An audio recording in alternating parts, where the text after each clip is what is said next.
देखिए, जनता का निर्णय तो जनार्दन का निर्णय है, जनता के निर्णय पर कोई प्रश्न नहीं जी। हम जनता के निर्णय को एनालाइज जरूर कर सकते हैं, लेकिन उनके निर्णय पर कोई प्रश्न नहीं।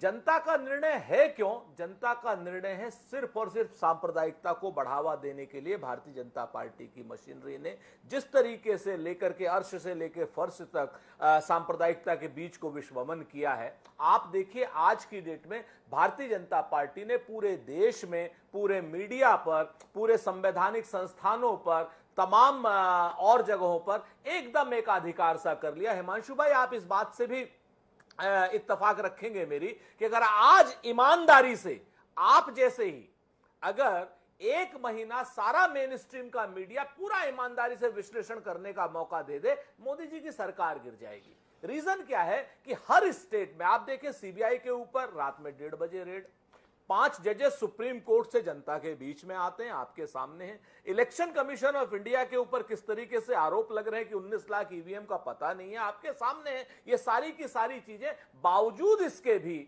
आप इस चीज को देखेंगे कि वो चुनावी सफलता की मशीन भारतीय जनता पार्टी को बना दिए हैं। इसका जो मुख्य कारण है, कहीं ना कहीं सांप्रदायिक विश्वमन को। सुरेंद्र राजपूत जी कुल मिलाकर इस सफलता को सांप्रदायिक विश्वमन की सफलता के तौर पर देखते हैं, उनका नजरिया है। इसके संदर्भ में मैं बातचीत के लिए धर्मलाल कौशिक जी के पास आऊंगा, लेकिन मैं इसे केवल राजनीतिक चर्चा में तब्दील नहीं करना चाहता, इसे हर कोण से चर्चा का हिस्सा बनाना चाहता हूं। इसके लिए राय साहब आपके पास आना चाहता हूं। बतौर प्रशासनिक अधिकारी आपसे जानने में दिलचस्पी है कि क्या नरेंद्र मोदी के इस कार्यकाल में देश की प्रशासनिक तौर तरीकों में बदलाव आया है? इस बात को बढ़ चढ़कर प्रचारित किया गया, महसूस कराया गया कि दिल्ली का तौर तरीका बदल गया, दिल्ली में मंत्रालयों का कामकाज करने का तरीका बदल गया, दिल्ली के अफसरों को समय का बोध हो गया, जिम्मेदारी का बोध हो गया।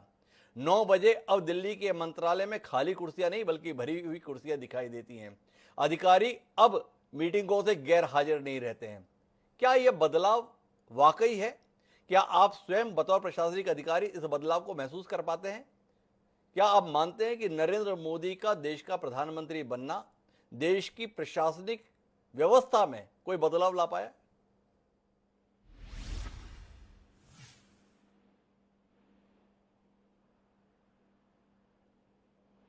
जी राय साहब।